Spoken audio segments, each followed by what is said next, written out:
Welcome to My Irish Radio Music and Culture News, your connection to everything happening in the world of Irish music and culture. I'm Jamie Flanagan. Each episode will share the latest news from Ireland's vibrant music scene, from traditional and folk to rebel ballads, pub tunes, Celtic rock, and today's top Irish pop. We'll also bring you updates on festivals, cultural events, and people keeping Irish heritage alive around the world. And remember, My Irish Radio is more than just a station. It's your community, your soundtrack, your voice. You can listen 24/7 at myirishradio.com and through the links in the podcast description below. Here's the best part. You can be part of it. Host your very own show on My Irish Radio. Choose your playlist, share your stories, make My Irish Radio your Irish Radio. Let's get into what's happening this week in Irish music and culture. Imagine for a second, just, picture this in your mind. You are standing in an excavated trench in Waterford. Okay, I'm with you. You are looking down at the damp earth, and right there in front of you are these massive, unmistakable structural foundations of an ancient Viking settlement. Oh, wow. So the actual physical foundations. Exactly. The literal foundation of the past. It is quiet. It is ancient.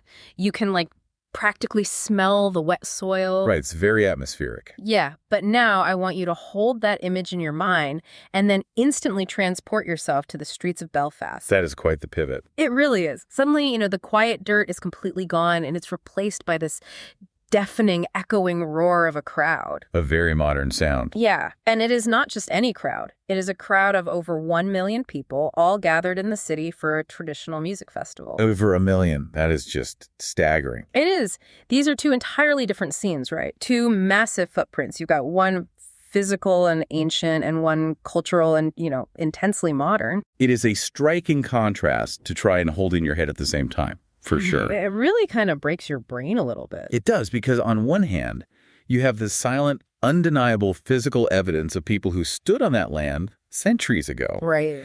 And then on the other, you have this vibrant, roaring, living manifestation of culture happening right this second. Completely alive. Exactly. But when you really look at them side by side, they aren't separate stories at all. No. No, they are part of the exact same human continuum. History is never just about what happened in the past. Yeah, that's true. It is most valuable and honestly most powerful when it is actively applied, remixed, and, understood in the present moment. Okay, let's unpack this, because that connection is exactly what we are going to explore with you today on this deep dive. We have some really great material today. We really do. We are diving into a totally fascinating stack of sources covering the latest in Irish music, heritage, and culture. And there's a lot going on right now. There is so much. The overarching theme that just keeps jumping out of these sources is that Ireland is not just preserving its history behind museum glass, with a little do not touch sign. Right, it's not static.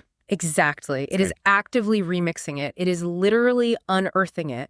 People are physically interacting with their heritage today in ways that are just totally changing the narrative. It is a very active lived experience. Yeah, so we're going to take you through this incredible cultural juggernaut. From the big stages down to the mud. Yep, from record-breaking festival numbers and brand new hip-hop fusions all the way down to the literal dirt under the fingernails archaeological digs. Because when you look at all of these seemingly disparate events happening right now, a massive music festival and a new hip-hop track, an open house at a government building. And that sprawling database of graveyard records. Right, all of that. They are actually weaving together a very cohesive modern story about what heritage actually means to people today. Let's start with that roaring crowd in Belfast, because the numbers here are completely, they're staggering. They really are unprecedented. So the Flead Shale Naharian just wrapped up. And it was massive. Yeah, and for anyone listening who might not be familiar,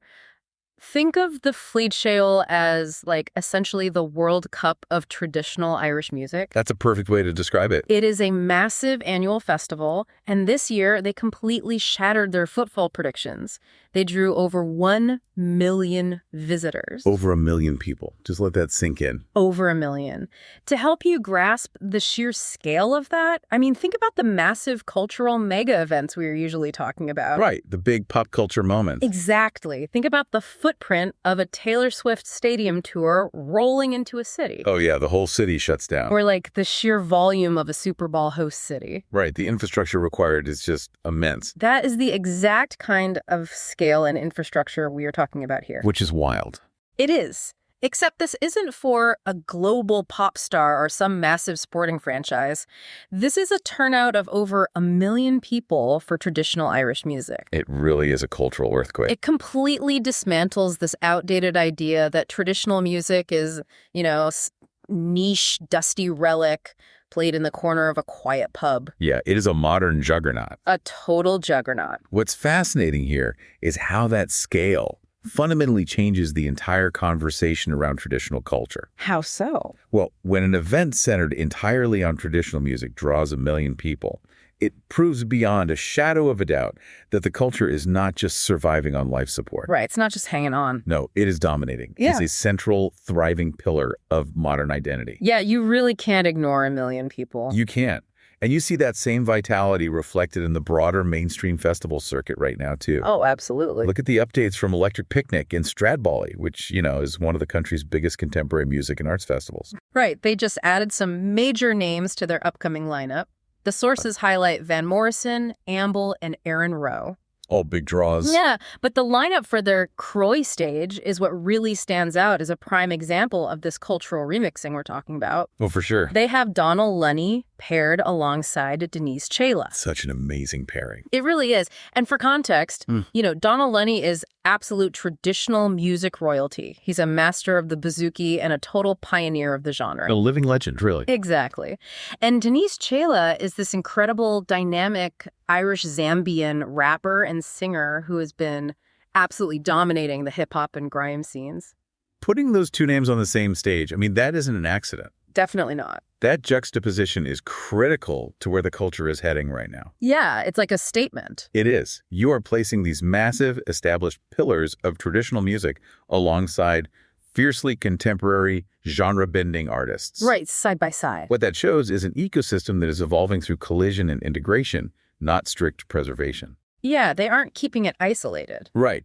This isn't about keeping traditional music in a sealed box to keep it, quote-unquote, pure. Right, it's about throwing it into the mix. Exactly. Finding the common rhythmic denominators and seeing what happens when these styles just bleed into one another. And we are seeing that exact same remix culture in the new releases that just dropped this week. Oh, the new releases are incredible. So good. You have Rady Pete, who you might know from the brilliant group Lankum, releasing her debut solo single called Still I Love Him. Her voice is just unmatched. It really is. Her voice has this haunting, almost ancient drone-like quality to it, but it feels so incredibly urgent and modern. It transcends the era entirely. It does. Then you have the Mary Wallopers sharing this incredibly energetic new single, Landlord's Demise. They are so much fun. They are. They basically bring a blistering punk rock energy to traditional ballads. It's a great fusion. And the group Try-Fightin' just announced their upcoming album, Clock's Clay, complete with a new video. Lots of momentum there. Yeah, but what really stopped me in my tracks in these sources is this new track, Foul, by Strange Boy and Rebel Phoenix. Oh, yes. That track is doing something completely different. They are literally merging hip-hop with traditional Irish elements, and it is such a bold, unexpected synthesis. It really grabs your attention. It does. They aren't just pasting a flute over a generic trap beat, They are matching the cadence of traditional Irish storytelling with the rhythmic flow of modern rap. It is bold synthesis, yeah. But if you look at the DNA of both genres, it actually makes total sense. Really? How do you mean? Well, think about the roots of hip-hop. It was born from marginalized communities finding a voice. Right. It relies heavily on oral storytelling, rhythm, and raw poetic delivery. Okay, yeah, that makes sense. Now look at the roots of traditional Irish music in sean-nós singing. It is also born from communities using oral tradition, rhythm, and poetry to document their struggles and their stories. Oh, wow. I actually never thought about it like that. Yeah, so when an artist takes the rhythmic elements of a bodhran drum and uses it to drive a hip-hop flow, They're actually connecting two profound traditions of storytelling. That is incredibly cool. And when you have a cultural juggernaut, like that million-person turnout in Belfast we just talked about. Right, that massive safety net. Exactly. Yeah. It creates a massive cultural safety net where artists feel confident enough to experiment like this. Because they know the audience is there. Yes. It proves that the culture is a living organism. It breathes, it adapts, and it remixes itself to reflect the modern world. It is the absolute opposite of stagnation. It is loud, it is energetic, and it is actively evolving. Constantly in motion. But what really struck me going through these sources is that people aren't just demanding to hear the past remix through a speaker. Right. It goes beyond just music. It does. They are actually demanding to physically touch it. Which is fascinating. It is. And that perfectly explains the absolute explosion in attendance we are seeing for National Heritage Week. Exactly. You're listening to My Irish Music and Culture News, brought to you by My Irish Radio, streaming the best in Irish and Celtic music all day, every day. From classic jigs and reels to the latest Irish rock and pub favorites, we celebrate the sound of Ireland worldwide. Want to be more than a listener? Be a host. Share your love for the Irish music by hosting your own show on My Irish Radio. It's easy to get started. Just send us an email, myirishradio@gmail.com.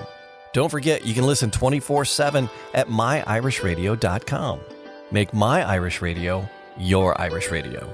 The blending of the ancient and the modern isn't just happening through sound waves. No, it is taking place in physical space. Yes. National Heritage Week is currently underway nationwide, and the scale of public access being granted is just phenomenal. It really is unprecedented access. They are offering free admission days to over 50 different Office of Public Works, or OPW heritage sites. 50 sites. That is a massive logistical undertaking. It is. They are literally unlocking the gates to the country's physical history. And it is an incredibly broad spectrum of history, too. Here's where it gets really interesting, I think. Oh, the contrast is great. Right. For instance, they are offering these incredibly rare guided public tours of the Office of the Taoiseach in government buildings. Which is usually so closed off. Exactly. The Taoiseach is the Irish Prime Minister, so you are getting access to the very pristine, polished, heavily guarded halls where modern political history is actively being made and maintained. Right. It is very high-level structural history. But then, alongside that, you have over 70 localized, community-led events happening across counties like Lowy and Galway. Much more grounded events. Yeah, we are talking localized historical walks, textile talks, and exhibitions. You have this incredible dichotomy between the sterile halls of government and these very tactile local experiences. If we connect this to the bigger picture, the contrast in how people are choosing to engage with that heritage is really the most telling part. How so? Well, when you walk through a government building, you're observing authority and structure. Right. You're on your best behavior. Exactly. It is important, but it is fundamentally a passive experience. You're just looking. Right. You are looking at the rooms where decisions are made, but you aren't touching anything. Yeah, definitely not touching anything in there. But the community events, however, they're doing the exact opposite. They're turning heritage into a verb. A verb, yeah. That is perfectly illustrated by the specific hands-on events happening at these sites right now. The tactile stuff. Exactly. At Donegal Castle, they are hosting live hand-weaving workshops. Oh, that's brilliant. And down at Reginald's Tower in Waterford, they are holding an antiquities roadshow. Like bringing in your own stuff. Yeah. And at Kells Priory, they're actually running mock Viking archaeological digs for the public. So people are getting their hands dirty. Literally. You are literally feeling the friction of the wool thread at Donegal Castle or digging your hands into the dirt at Kells Priory to uncover an artifact. Think about the mechanics of that for a second. Okay. When you sit at a hand loom and actually try to weave, you are engaging a completely different part of your brain than you would by just reading a plaque on a wall. Oh, for sure. You have to focus on the movement. Right. You are developing muscle memory. You are experiencing the exact same physical resistance of the thread, the same sensory input that someone experienced hundreds of years ago in that exact same spot. It totally demystifies it. It does. It demystifies history. And the Antiquities Roadshow at Reginald's Tower does the exact same thing, just in a different way. By letting people participate. Exactly. It invites ordinary people to bring in the strange coins or artifacts they found in their own gardens. Which is so cool. It sends a message that history isn't just something owned by academics in universities or politicians in government buildings. Right. It is literally buried in your backyard. You are closing the loop. You aren't just learning about the people who came before you. You are basically mirroring their actions. You're stepping into their shoes. Yeah. And those mock Viking digs at Kells Priory, they are actually a perfect mirror for a very real, literal unearthing happening right down the road. Yes, the timing here is just incredible. It's almost cinematic. It really is. While families are doing mock excavations in one part of the country, ongoing professional archaeological digs in Waterford are pulling up the real thing. The real deal. Yeah, the sources indicate that these continuous excavations in the center of Waterford are uncovering structural remains that point to massive Viking-era footprints. And we really need to unpack why this is such a big deal. It changes a lot. It does, because we are talking about physical foundations that are actively rewriting the scale of what historians thought was there. Right. It challenges the old assumptions. Exactly. Usually, when we think about early Viking outposts in Ireland, the historical assumption has often leaned toward temporary winter raiding camps. Like just dropping by for the season? Right. Maybe a few wooden longhouses built just to survive the winter before getting back on the boats. But finding deep stone structural foundations in Waterford, I mean, that changes everything. It completely changes the timeline and the nature of early urbanization. Because it implies they stayed. Exactly. If you are uncovering massive permanent structural footprints, it means they weren't just parking their boats and setting up a temporary camp. Right. They were engineering permanent, multi-generational urban centers. That is a huge shift in perspective. It takes an abstract historical debate and settles it with undeniable physical reality. You can't argue with stone foundations. You really can't. You can measure the trenches, you can see the scale of their ambition, their engineering prowess, and the complexity of their daily lives. It's all laid out in the dirt. Right. It rewrites the macro history of the entire civilization's footprint in Ireland. And while that physical unearthing is happening in the mud of Waterford, there is an equally massive digital unearthing happening simultaneously. Yes, the digital side is exploding too. It is. The sources detail continued expansions in free access to genealogy databases. Which is huge for personal research. Absolutely. A major update just rolled out for the Cork Graveyards database, which now features nearly 110,000 searchable burial records. That is a massive update. Think about the sheer volume of that. 110,000 individual records, completely accessible with just a few keystrokes. It is a monumental data set. Hmm? In many ways, it is the digital equivalent of that massive Viking footprint we were just talking about. Oh, that's a good comparison. Yeah, but instead of structural remains telling the story of a city, it is a digital architecture telling the story of human lineage. Okay, hold on, though. I want to push back on this a little bit. Sure, okay. Because we have been throwing around these absolutely massive numbers for the last few minutes. We have 1 million here, 100,000 there. Exactly. 1 million people at a music festival, massive Viking structural footprints rewriting the scale of an entire city. Right. And now 110,000 burial records dumped into just one Cork database. Honestly, doesn't that just become white noise at a certain point? I can see how it feels that way. If I'm an average person, right, sitting at my computer looking at a database of 110,000 dead people in Cork, or staring at a massive trench of rocks in Waterford, how is that actually meaningful to me today? It feels very detached. Yeah, exactly. Doesn't the human element just get totally lost when the data set is that large? I totally get the dizziness. It is very easy to feel overwhelmed by numbers like 1 million attendees or 110,000 burial records. It just sounds like a wall of data. It does sound like just a wall of data. But this raises an important question, right?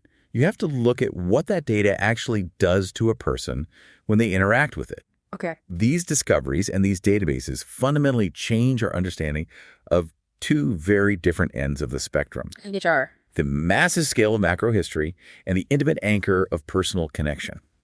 Okay, break that down for me. How does a database of 110,000 graves provide an intimate anchor? Look at the two extremes. The Waterford excavations, right? The Viking footprints, that provides the macro history. Right, the big picture. Finding those massive structural remains tells us about the society, the collective effort, the sheer size of the civilization. It shows what they were capable of. Exactly. It changes the broad strokes of the historical narrative we all share. It tells us who we were as a broad historical collective. Okay, I follow that. But the Cork Graveyards database, That does the exact opposite. Really? Yes, 110,000 records is a sea of data, but the value isn't in the total number. Then what is it? The value is that the database allows you, as an individual, to find a single specific needle in that haystack. Oh, I see. So the Viking dig tells us who we were, but the database tells you exactly who you were specifically. Precisely. A graveyard record isn't just the name. Bit more than that. It is a date. It is an address. It is often an occupation. It tells you that a specific human being existed in a specific point in space and time. And that person is connected directly to you. Right. You aren't meant to connect with all 110,000 records. You're meant to find the one record that anchors your family tree. That makes it a lot less overwhelming. It takes this overwhelming sea of historical data and suddenly makes it incredibly intimate. It bridges the gap between the monumental, sweeping history of a nation and the deeply personal, quiet history of your own lineage. So what does this all mean for you listening right now? It's a lot to take in. It is. We started this deep dive looking at 1 million people roaring to traditional music in Belfast, and we've ended up staring at individual names in a digital graveyard database in Cork. A pretty wild journey. Yeah, but when you look at this entire stack of sources today, a really beautiful narrative emerges. It really does tie together perfectly. It does. Whether you were one of those 1 million people crowded around a stage at the Fleed She Oil, listening to ancient rhythms. Or you were discovering a new hip-hop track that samples those same beats. Right. Or you were sitting quietly, learning the muscle memory of a hand loom at Donegal Castle. Or you are up late at night searching for a single ancestor among 110,000 Cork burial records. The point is, you are not just a spectator. You are an active participant in an ongoing, living history. It all stems from the exact same human impulse, really. What impulse is that? The impulse to connect with where we came from and to figure out how to make it relevant to exactly who we are today. It proves that heritage isn't something that is just finished, polished, and locked away in a government building. No, it's not a closed book. It is something we are constantly remixing, unearthing, and rebuilding. It is a conversation that never actually stops. Which leaves us with a fascinating perspective to consider based on everything we've looked at today. I love a good final thought. Well, we talked about those archaeologists in Waterford, right? Carefully uncovering the massive structural footprints of ancient Viking settlements from 1,000 years ago, trying to piece together how they lived. Yeah, brushing the dirt off the stones. It makes you wonder, what massive footprints will the 1 million visitors to the Belfast Fleed Key Oil leave behind? Oh, wow. That is a wild thought. When archaeologists 1,000 years from now, in the year 3026, start digging into our century, what physical and digital artifacts will they actually find? Will they find our Spotify data? Maybe. And more importantly, how will they interpret our modern remix of these ancient traditions? That is a really good question. Will they look at a hip-hop track laid over a Baudran beat and see it as a distortion of the past? Or will they recognize it as the exact moment the culture refused to fade away and adapted to survive? That is an incredible thought to carry with you today. What are the footprints we are actively laying down right now? Something to mull over. Absolutely. Well, we want to thank you so much for joining us on this deep dive into the sources today. It's been a great conversation. It really has. We hope this look at Ireland's incredibly vital living culture has inspired you to keep exploring these topics on your own. Go find those fusions. Yeah, seek out those new musical fusions or, maybe even start digging into your own family history.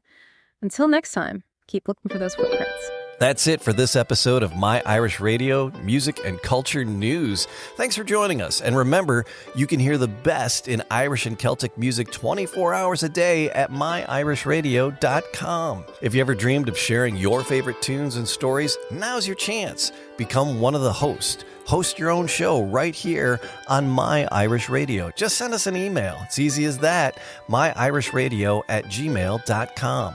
Until next time, it's Jamie Flanagan. Keep the music playing and keep Ireland in your heart.